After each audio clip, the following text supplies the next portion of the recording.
讲到这罢免的案件，到目前呢是进入到第3阶段的投票咯。部分案件也进入到司法庭诉。北检侦办罢免5事也5派一个连续造假案件，在今仔日侦查终结，检方依照伪造文书，告司法起诉国民党部主委黄如金如，也告罢免团体调一人赖以任等5个人。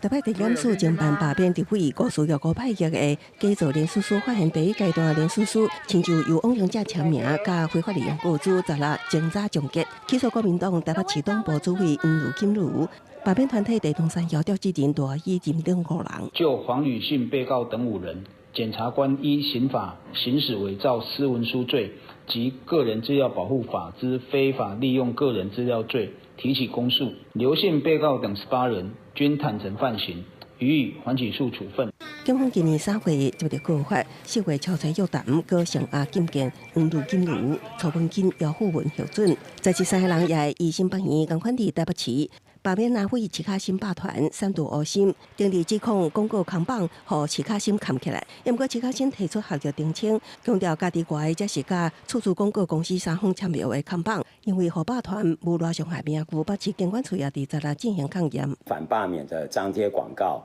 并未遮蔽窗户，而且广告物设置人已经在今天上午向监管处提出挂号申请。上符规定，基本上我们会向我们的广告公司进行一个求偿。这过程当中，我们一切都是按照就是正常的流程走。我们也付了这一个租金在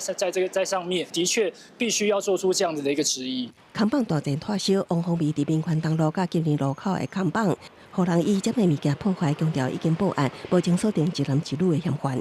合法合规的广告，竟然也会被霸团、青鸟、侧翼等相关人士恶意破坏，这真的是民主最坏的示范。我们呼吁你，就是请你正式的去报案、去提告，找出到底是谁，有1分就说1分，没有的话千万不要再造谣。为了反对罢免，南北16伫新竹市进行宣讲活动，不过新竹市政府伫官网直播，这期违反行政中立，市府事后回释咧，澄清是活动手上操作无细腻，第一时间将之直播态度大文，新竹乡巴发言人林志杰表示，已经截图所证，会检举告发市府行政疏失甲刑事违法。公司新闻采访报道。